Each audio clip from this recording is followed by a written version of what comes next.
Welcome back to another episode of Off Hours with Bourbon Lens. This is Jake L. along with Jake I.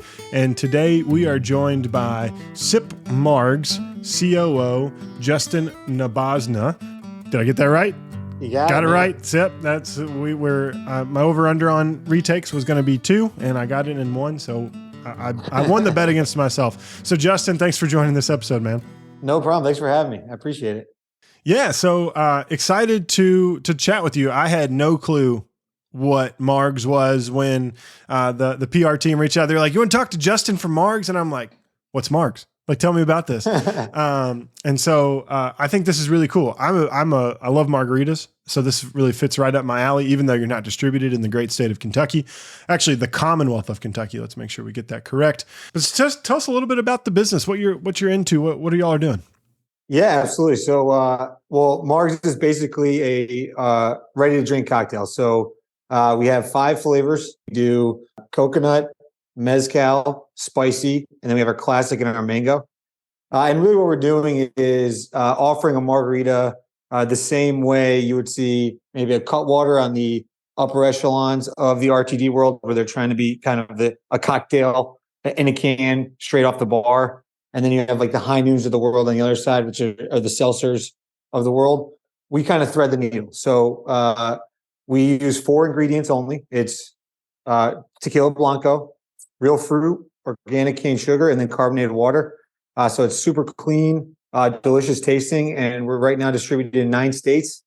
Hopefully soon to the great Commonwealth of Kentucky. But there we go. We're taking it step by step.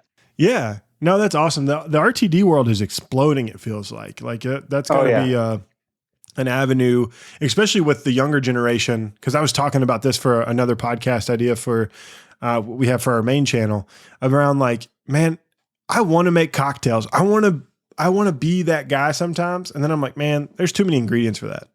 Mm-hmm. It's it, man. It's like 100% true. And so it's kind of weird because obviously the pandemic exacerbated RTDs and they exploded out of the last 3 years, I would say. But I'm actually the opposite. I would say we're in the pandemic. I was trying to make my own cocktails every day. Yeah. So RTDs wasn't my jam. And now that I'm super busy and I'm back in it, if I go to the park or something like that, it's just so much easier to grab a 4-pack or an 8-pack or something and go and just throw it in the cooler and go enjoy. Oh, I mean, unless you can sit at home and batch a cocktail, like, and you had that time to do that. That's it. But like, I don't have time. Like my life is so busy. Jake, I know your life is hectic with 2 kids. I've got one and one on the way. Like batching a cocktail before I go to the pool, like that ain't happening. No, especially margaritas. No. Margaritas are tough. Ugh, I know. And you know, the crazy thing is we just had Salento tequila on the podcast, and we got a bottle for some pictures and stuff. And I was like, man, I really want to make margaritas. And then I thought to myself, I'm going to end up sipping this shit neat because I'm not going to go get the stuff to make a proper margarita. That's what tends to happen most of the time. Everybody asks, like, what's your go-to cocktail? It's like, honestly, I don't really have a go-to cocktail because most of the time you're just dumping it in a cup and drinking it as fast as possible. Yeah, exactly. What's your go-to flavor, Justin? You got a favorite of the I think would you say you got 4 or 5? Yeah, it's kind of weird. I actually I rotate through like stages of my favorite. Right now, it's the spicy. I love spicy margs. But like every month or so, I'll be hooked on one, and then I'll try another one. I'll be like, man, that's pretty good. And then all of a sudden, I get hooked on that one. So yeah, it keeps a nice fresh Rolodex. But they all there's a flavor for everybody out there, which is nice. Sure. Yeah. Good stuff. I was glad you got to mango because mango is like my favorite way to get a margarita. Like if you get a nice mango syrup and a mango margarita, it just crushes it for me. So I'm super happy you got mango. But the coconut one was really interesting to me. Like, was that like when you think about like creating a portfolio, was that based upon like the popularity of coconut water and all the other flavors, or like why coconut? That was one that just wouldn't have resonated with me right off the top. It's a great question. Well, first off, I'll let you know mango's our best seller. So Yay! I gotta get you some mango. You're gonna enjoy that. Yeah.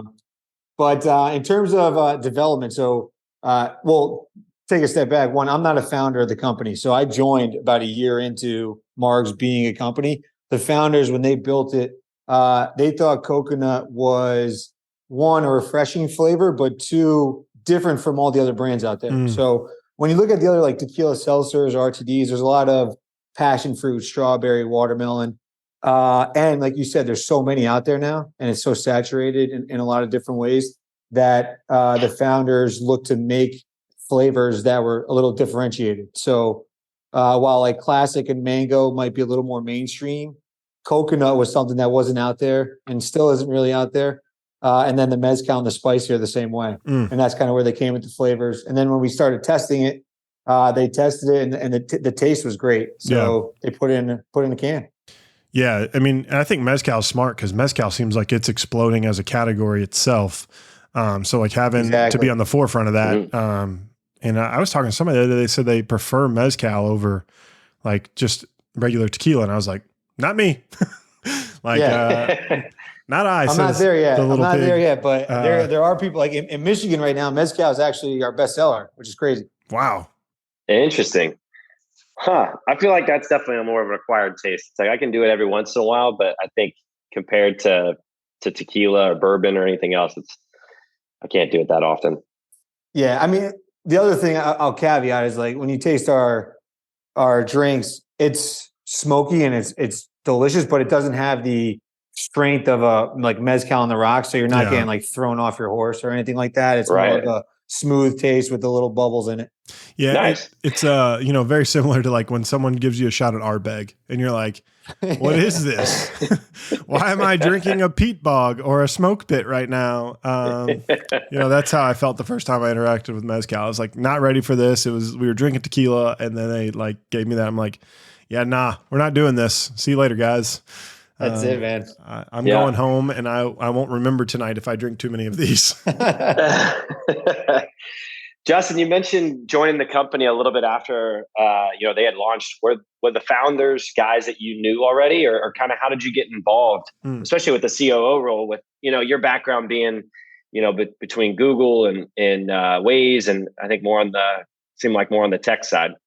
Yeah, no, it's a good question. So I actually knew one of the investors of Margs. So what basically ended up happening was I was at the lunch with one of the investors, Andy Stensler. He runs Lab Capital, and they invested in Margs. And I was talking about just different jobs I was looking at. I was actually just feeling out a couple different opportunities, and he invited me to come over and potentially join the fund. Was kind of the first scenario. And then I was talking to some of the portfolio companies and got to know the founders of Margs.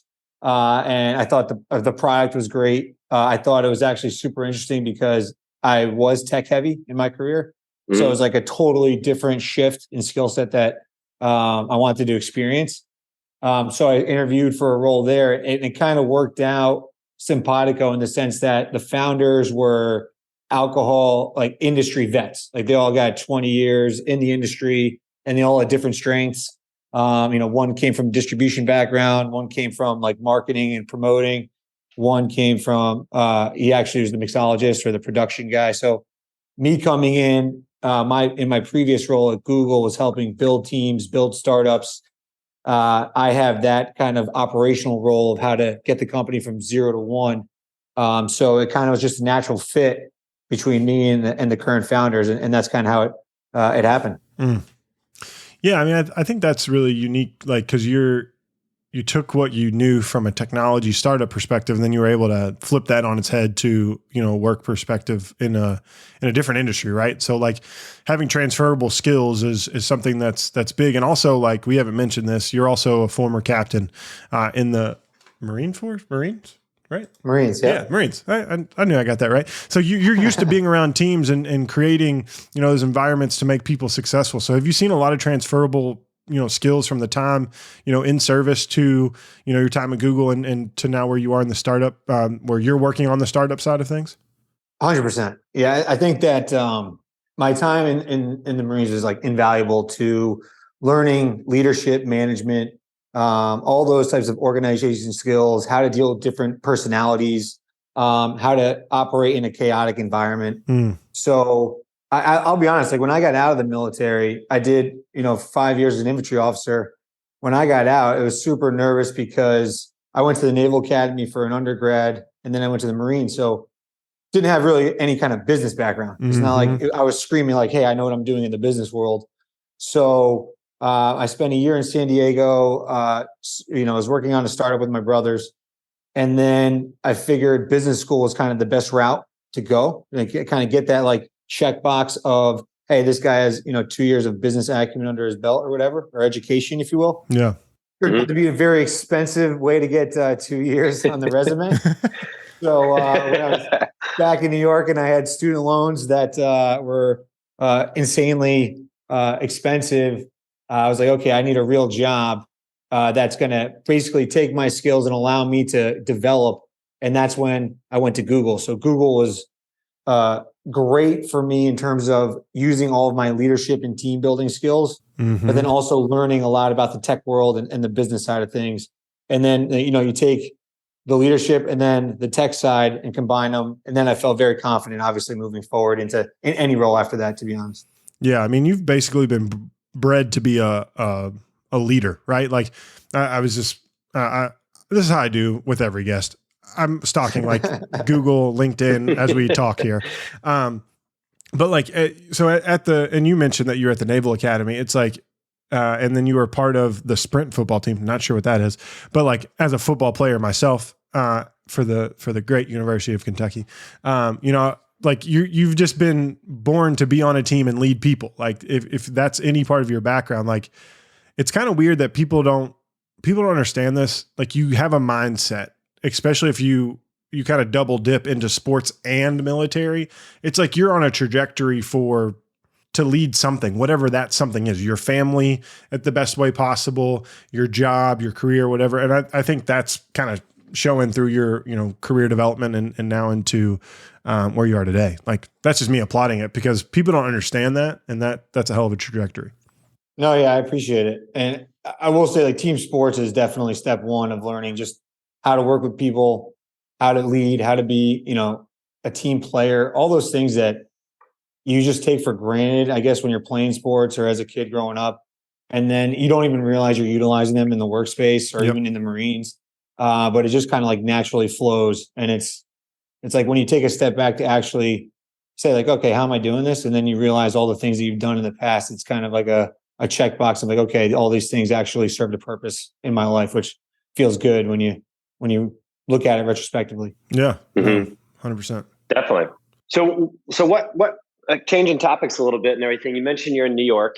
You spent some time in San Diego. What kind of goes on, your off hours to you, sort of what, when you're not working with Margs and everything, when you're in your off hours, when you're off houring, what do you enjoy? What keeps you guys busy? And you mentioned, you've got a fiance as well. So I'm sure you're busy with that, but what goes on? Yeah, it's a good question. I mean, I know, I've listened to some of the podcasts before this, and I was trying to think, like, man, what do I do in my off hours? I don't even really know. But I would say that, well, the interesting thing about New York is you love the city, but you gotta also get out, right? So you can't be here all the time. So I try to balance my off hours with like city activities versus outdoor activities outside of the city, I would say. And a lot of that from the outdoor perspective, especially my fiance is super active. She works out like 6 days a week. She's a physical training stud. So just keeping up with her is probably a full-time job in my off hours. But like hiking, visiting national parks, going upstate, that kind of stuff is one. Sports is number two. Playing sports. As much as I would love to play team sports, the body just doesn't hold up anymore. So it's more around golf and things like that are sports that you could drink a beer with is probably the sports that I play most. A little more low impact. Yeah. Low impact, yeah. But in the city, just watching sports, obviously, I love. But the last thing I would say is cooking and food. So you got a ton of restaurants in New York that we love trying. My fiance loves it, and my friends we're all on the same page there. It's always great to meet up for dinner. But then cooking at home. Yeah. We during the pandemic, we actually bought a house in Long Island. We moved out of the city for a little bit. And so like having a kitchen was nice. You know, in the city, the kitchen's about the size of like a little closet. So got to really start experimenting. My mother's Italian, Spanish. So she has a ton of recipes she sent over to me. I was just kind of just throwing things together. And I loved it, man. It helps me kind of like, it's almost like my meditation, if you will. Oh, for sure. Sure. And where did you grow up again? I grew up in Connecticut, small town, New Fairfield, Connecticut. Nice. Yeah. So, I feel like New York has like a flavor of the year, like from a food perspective, like they get really big into one thing and then they all shut down. And then there's a rotation of something that comes through. Last time I was there, ramen was huge. Like it was all ramen all the time. And literally like you'd go from one shop to the next and it was just ramen next to ramen. What's the big fad in New York right now from a food perspective? Oh man. It's a great question. I mean, there's so many restaurants. Or where does your stomach lead you more frequently than not? Well, for me, I'm a pretty versatile guy. I'm not going to lie when it comes to food. I love them all, but equal opportunity. I feel that. Yeah. Equal opportunity all the way, but Italian is still number one. Yeah. I think it's always going to be number one in New York. But the big things that are popping up is like Vietnamese and Korean places. Yeah. We got some Thai places popping up. So a lot of the Southeast Asian cuisine has really been blowing up. And then I actually went to this Peruvian steakhouse the other night. It was great. Mm-hmm. So, I mean, New York, you can get pretty much anything you want. There's always something, and it just seems like it's almost like you're playing catch up no matter what you do because you can't even keep up with how many restaurants are exploding. Oh yeah, definitely. Banh Mi is getting huge here in Louisville, right? There's banh mi shops like all over the place. And then man, Korean barbecue is like, I feel like that's like as LA can get. We have a couple popping up here in Louisville. So I had to get to, you're welcome. I gotta get some Korean barbecue in my life here soon with all these places opening up locally. But I food for sure. Love it. And I love that you said that that's like kind of your downtime, your meditation. Like there could be complete chaos going on at the house. Kid could be running around naked. Wife could be yelling at me about me not doing something around the house. And man, I could be cooking and I hear nothing. It's just like, that's it, man. Oh, love it. Love it. And if we start talking about food, I'm gonna get really hungry. So I got to move off of this subject. So, you work for a margarita RTD company, but like, do you enjoy any other spirits in your, like when you do have a drink, are you drinking tequila? Are you drinking beer? Are you drinking bourbon? Like, what have you gotten into from a spirit perspective? Oh yeah, man. I don't discriminate against any spirits either. I'm kind of across the board. I don't think I've ever met a military guy that doesn't. Yeah, you put any drink in front of a Marine, they'll drink it down. I don't think they need to know what it is. It's in a glass, they're good to go. But I would say that the beauty of being in the Northeast, I vary by the seasons. Yeah. I would say fall, winter, straight bourbon guy. Yeah. Love it. Got into like High West. So I was in Park City a bunch. Love Park City. We and a whole nother story, but like real estate. I love looking at Zillow. Oh, I look at Zillow. Me too. That's my new pastime. Instead of scrolling through Instagram, like I'm looking at where I can buy properties and like try to build my portfolio. I need to retire earlier. I don't buy that many, but I love looking. Oh, hey man, hey. Window shopping. Things are expensive. Oh yeah, things are moving. But High West Distillery in Park City, I went there, drank it, and became a big fan. Obviously, Woodford Double Aged obviously is always like a go-to. But, I would say once summertime hits, like right now, I'm a tequila guy. Yeah. So usually just straight on the rocks, unless I'm drinking a marg. So it's kind of what you guys say. Like for some reason, like a lot of the drinks are always like sweet or they got some stuff in it. Just throw it on the rocks and I'm good. Mm-hmm. But my go-to going out, because obviously I'm going out to eat a lot, is straight vodka martinis. Yeah. Love them. Nice. Man. Yeah, I got my dad and I. So I told you my dad's Polish. My dad, ironically, so my family's never been like overseas to any kind of like vacation.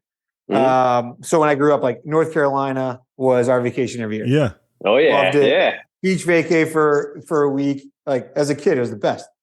But when I was in the military, obviously I was traveling everywhere. Not to the greatest places, obviously, but you're still moving around.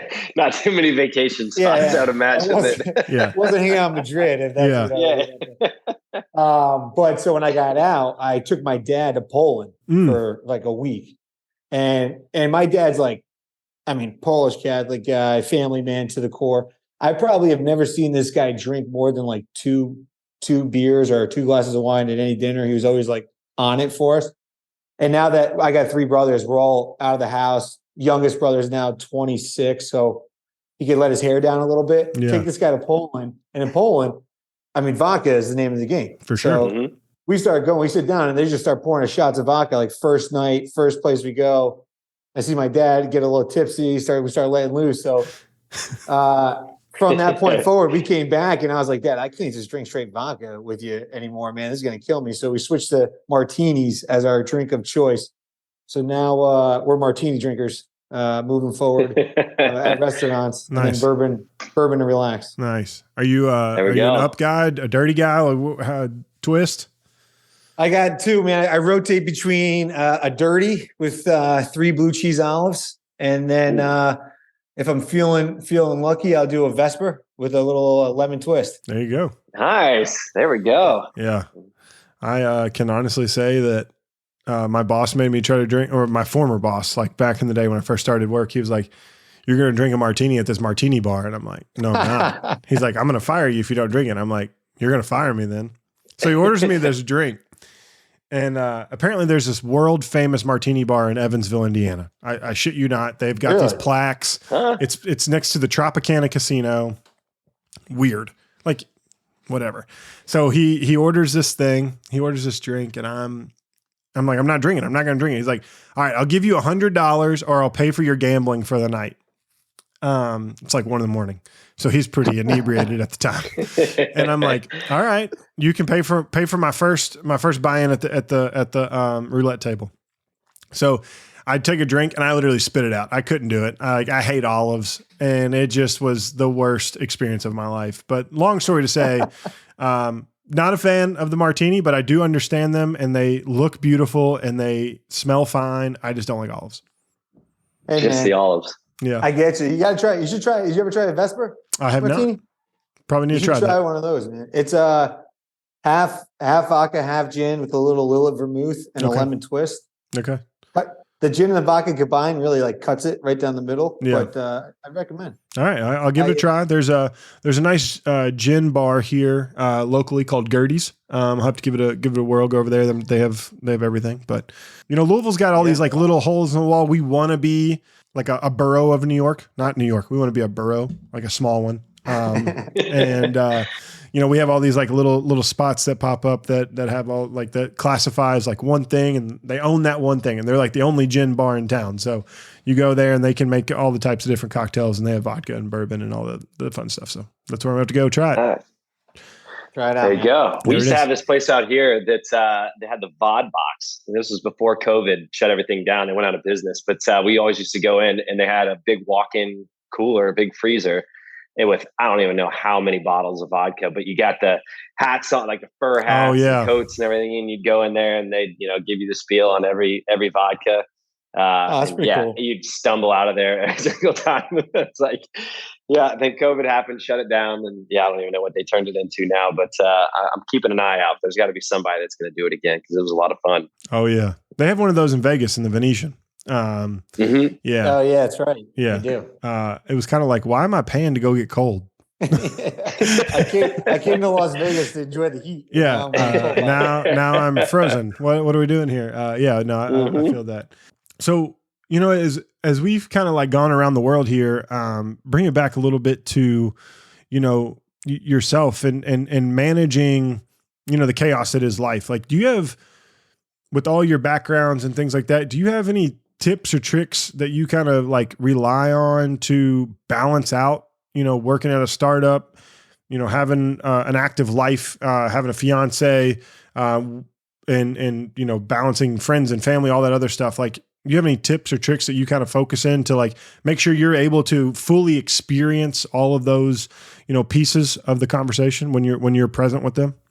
That's a good question. I can tell you, it's obviously difficult. When I'm thinking work, man, I'm zoned in. Mm-hmm. And one thing that there's a couple things that I would say that I do each day that kind of help me out, I guess. And it might sound corny, I don't know, but it's helped me out when I was in the military as well. But going to bed, if I'm going to bed stressed or angry, I always think of three things that I'm thankful for right now in my life, and it usually comes down to like family, health, and friendships. Because I think like you get so wrapped up in like money, work, all these things, and you don't realize like how thankful it is like that I don't have like a disease or I got my family is like still together. Like all my family is a close unit in Connecticut. So those types of things like you can't put a price tag on. So that's one. Number two, whenever I'm angry, I take a walk. Yeah. So I never try to battle, which I think my fiance is, I mean, she's like the best, my best friend, my best wing woman. She could sense when I'm building and she's like, hey, let's go for a 30-minute walk, leave the phone. Let's just calm it down, and talk about anything but the things that are happening. Yeah. And then three, I call a friend that I haven't talked to in a while. Yeah. So I think that always helps me out because you're catching up, and I'm not, I'm not really active on social media.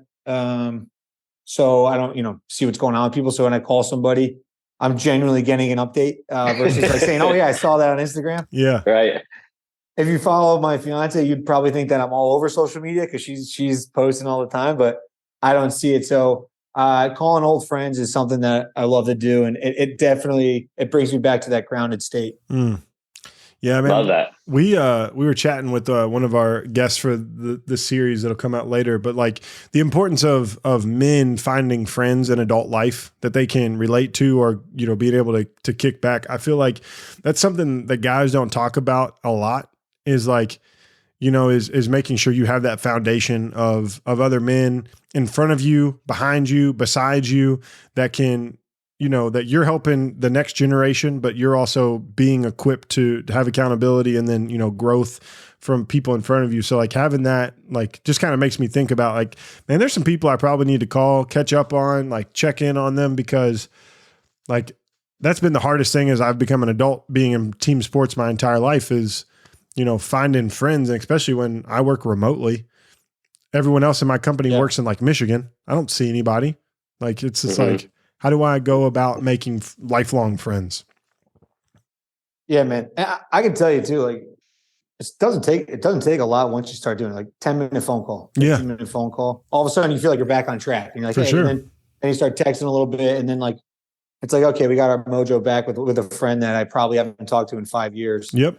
So it's always good it takes a lot of proactivity, but once you do it like once or twice, it kind of gets contagious. You're like, all right, man, like who am I going to call this week, or what am I going to do? Yeah, it's good. No, that's really cool just to think about, because it's May ended, but Mental Health Awareness Month was happening during the month of May, and everything on LinkedIn, because I'm in the health and wellness space, like all they talked about was mental health, and like part of that is just like you got to be known. Like I feel like in our off hours, we try to like reclude to our like safe spaces.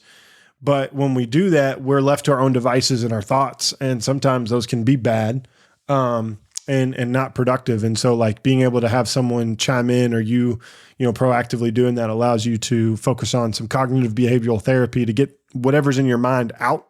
And share that and talk with people so that you can be known, so you don't have those issues down the line. So it serves twofold from a psychological perspective as well. Yeah, absolutely. Definitely. Yeah. Not to get too heavy there, but that's just kind of something that's, when we start talking about this, like I get passionate about it, because like, man, I wish there was like a friendship type of thing like that people got to do. Bourbon communities helped me a ton, because like I text Jake randomly about nothing now. But we've been hosting this podcast for the last month and a half, just getting all the episodes done. But it's like, I got a new friend, like, and then we just talk about life and, catching up on family and stuff. Yeah. Yeah. Hey, that's it, man. Yeah. If I had a MySpace, you'd be in my top 10, man. There we go. Yeah. The feeling's mutual. Yeah. Woohoo. Yeah. So no, I mean, I think those are great things, man. The walk thing is also awesome. There's a guy at my church who said him and his wife walk 4 miles every day, but they said it just gives them time just to like unwind and chill and just connect. Like connecting is important, and being able to put your phone down and be in the moment. That's huge. Mm-hmm.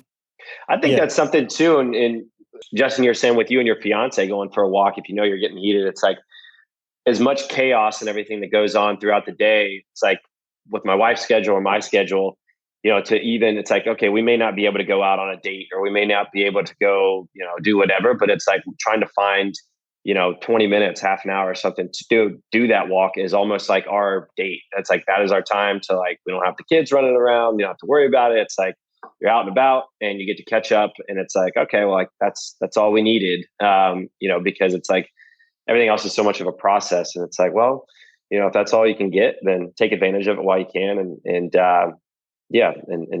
be happy that you get those few minutes to go get some exercise and catch up. Absolutely, man. I try. I mean, like we try to do at least a half hour to an hour every night. Yeah. Of just catching up, connecting before like you turn on the TV or do whatever you got to do, because the last thing, and it happens to me from time to time, but like you're working all day and you're just like, man, I just need to like veg out. I'm exhausted.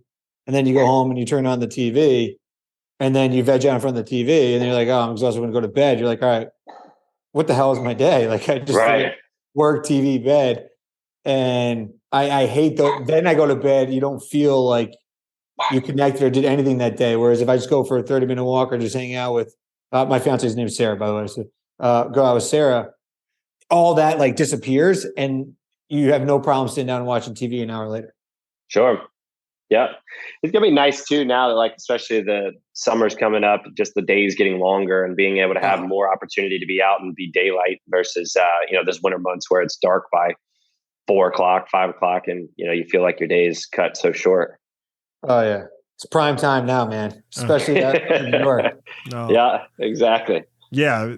The hard part right now for me is getting the kid to bed so I can go experience that, because it's so light out. I'm like 7:30 and I had to go buy blackout curtains to make sure he gets to bed. So yeah, no, definitely feel that. Just trying to get that engagement and that conversation is big. So we've talked a lot about your off hours and things of that nature. Like, what's next for you? Like, what's the next phase of life look like, for planning the wedding, for Margs? What's kind of in your next 6 to 12 months? Yeah, well, 2 months is wedding time. So Woo-hoo! August 5th is the day. So excited about that. I would say that, wedding planning's been going pretty smoothly. I'm really excited. I think we got everything kind of locked in. Are you getting married in Connecticut, or where are you guys? No, Tuscany, Italy. Oh, yeah. It's so basically a little backstory, but I'm Connecticut, New York. She's California, LA. So one side of the family, no matter which way you sliced it, was flying 6 hours one way or another. Right. Other fun fact is LA and New York are the two most expensive places to try and get married in the United States. And I'm working at a startup, so it's not like, the money's exactly rolling in. So I was like, all right, what can we do to either one, trim the guest list, or two, make it cheaper to do? And it turns out we loved Italy. So we're looking international because some of our friends had some destination weddings, and it's actually relatively cheaper over in Europe in some places to get married. So we found this venue in Italy, like luck of the draw. That was way under the budget of the places in New York. So we're like, screw it, man, let's do it. And we booked it. We're in Tuscany, and then we're like, let's trim the guest list. But it turns out like all of our friends and family want to go to Italy, so guest list is still pretty high. Yeah, which is exciting though. I mean, like we got everybody coming out in August, so it's going to be awesome. They got vacations planned around it. So it's kind of like a mini vacation for everybody, and we get to experience it with like all of our closest family and friends, which is great. Amazing. That's it. Are you guys gonna hang there? Are you guys, as far as honeymoon and everything too, or what's the plan with that? So that's probably the one thing we haven't figured out yet. We're actually tonight is our we're booking something no matter what night. So just because things are getting booked up, but I think we want to get out of Italy because we're going to be there for a week to 10 days, and I think we're looking at Mallorca in Spain. Nice. It's on the way home, and the flight from Italy to Spain is actually really cheap, and the beaches there look awesome. So we get a week there, and then we'll head back. Nice. Yeah. Well, I heard Louisville, Kentucky is great in August. Hey, it is. There's a lot of bourbon. And get myself a hot brown and some bourbon. And you'll get what we call swamp ass while you're here. I'll go visit the museum, see Derek Jeter's baseball bat. Man. Yeah, it'd be great. You can see all the new tasting rooms that are popping up in downtown Louisville to try to revitalize, bourbon country here. That's it. Yeah, maybe not, but it is apparently is a top 10 tourist destination in the country right now. I see it all in all the lists and everything. It's blowing up in terms of people visiting. Yeah. Or at least they say it is. I mean, yeah, they say it is. I have no clue. I can tell you this. I don't see the traffic because I'm on the east end of the city. So I don't have to deal with whatever's happening downtown. But I mean, people fly in, left and right, and the distilleries are getting closer and closer to Louisville. So while Bardstown is still king, people are going to Shelbyville, which is only 20, 30 minutes away. Or people are finding small experiences, locally. It's great. It's going to be the bachelor party capital of the world here soon. Everyone's going to want to come and drink their bourbon and have a good old time. Right. Yeah. I would say that's the only negative of Italy is you don't realize how much we drink bourbon. Yeah. And they don't. Oh, for sure. It's wine and Peroni. And then I was like, hey, can we get some bourbon, maybe some tequila? They're like, no. So it took a lot of negotiating for us to get some American spirits over there. Oh, I mean, it's so true because you go over to a bar and they got Jim and Jack. Yeah. And they're like, this is the best. And I'm like, woo. I was on we were in Venice, and I was like, man, I just wanted a taste of home. We'd been gone for 7 days, and we had bounced. We were in France, and then we went down to Venice, and I was like, I'm tired of drinking wine. I just want a bourbon. And they were like, Jim and Jack. And I was like, glass of wine, please. Yeah, stick with wine. Yeah. Not saying there's anything wrong with Jim and Jack. It's when I think of a good bourbon, I wanted to pay, 20, 30 euros and get a nice pour. And I was going 20, 30 euros for a Jim or Jack. No, thank you. That's exactly. That's a $5. That's a $5 spirit back home, guys. Taxes ain't no joke. To get them internationally. But no, man, it's gorgeous. Tuscany is a place I need to get to, but Italy's awesome. It's off the hook. Oh yeah. No complaints on this end, especially from the food perspective. So. Oh yeah. If you have time, if you can find a place that's making fresh mozzarella over there. Oh yeah. Oh, we did a tour when we were in Italy, and we went to this lady's cottage. And she was making fresh mozzarella for this tour that came through from the cruise ship that we were on. You could do the Mediterranean cruise, get you a 7-day Mediterranean, get you, I'm just saying those are, and they're all inclusive, I'm good, man. I appreciate it. I spent some time on ships at the Naval Academy. That's enough time. Yeah. Try to cut back on that. Yeah. No, that is true. I just thought I'd throw it out there because that was probably my best vacation of my life was 14 days in the Mediterranean. That sounds awesome. Oh, yeah, for sure. So what's next for Margs? Are you all continuing to expand, continuing to grow throughout 2023? What's that look like? Yeah, absolutely. So it's summertime. Yeah. Summertime is RTD time. So it's we're full throttle right now. Just trying to expand distribution in our current states and get a brand awareness out there and really market it. It's really our first year, I would say, going to market legitimately. It's all the growing pains of trying to get that scale. I think that we're trying not to grow too big, too fast. So we're in 9 states right now. Yep. We're going to stick to 9 for the time being and maybe start looking at a 2024 plan come August, September. Cool. But the goal is, expand over the next 2 to 3 years, probably in state batches Yep. each year, and then start working the chains and start getting distribution there, and then really try to obviously blow it out from a volume and scale perspective once you capture the chain game. Yeah. Sure. Yep. So like for you all, can with a lot of brands, like, can you order online to states outside of where you're not distributed? Or are you just in those 9 states? No, we could order online. I think we order to about 38 states. Oh, cool. Yeah. So it's obviously you got to pay a small shipping fee, but if you buy it, 24 of them, it's not as big of a deal. Yeah. Mm-hmm. Do you guys have a same sort of distributor across the board, or each individual state you got somebody different? So we're pretty different. I think Breakthrough Beverage is in 2 of our states. They're the only distributor that has more than one. Every other state's a single distributor. And I think it's by design in some ways because at least what we found, I mean, everyone has a different experience with distributors and how it works, but the local distributors have been better partners for us at the smaller states because they have either more capacity to work with us, or 2, we fit a gap in their portfolio. So really finding like a distributor partner that it makes sense to work with and open up with has probably been the biggest key to success or failure for us at this time, because some distributors just have other priorities and they have a million other brands. Sure. So you're not going to be a top priority for them, while others, if you make the right partnership, they'll prioritize you for the launch and get you going and get you out there, which is really all you could ask for. And that's what we're trying to aim to. So we vary greatly by state. There you go. Yeah, no, it makes sense.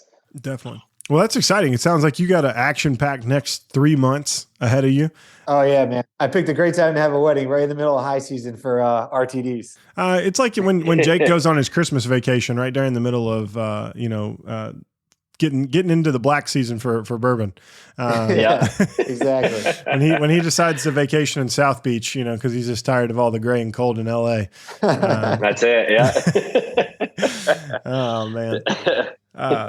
That's awesome. Well, man, Justin, this has been great. This has been a great conversation. You've put a lot of perspective into my mind, for things like just to add into my day, into my off hours. And, as we think about this, we ask this one last question to everyone in these episodes. And so if you listen to one of them, good for you, because you know what's coming. But what is your one tip for, just enjoying your off hours?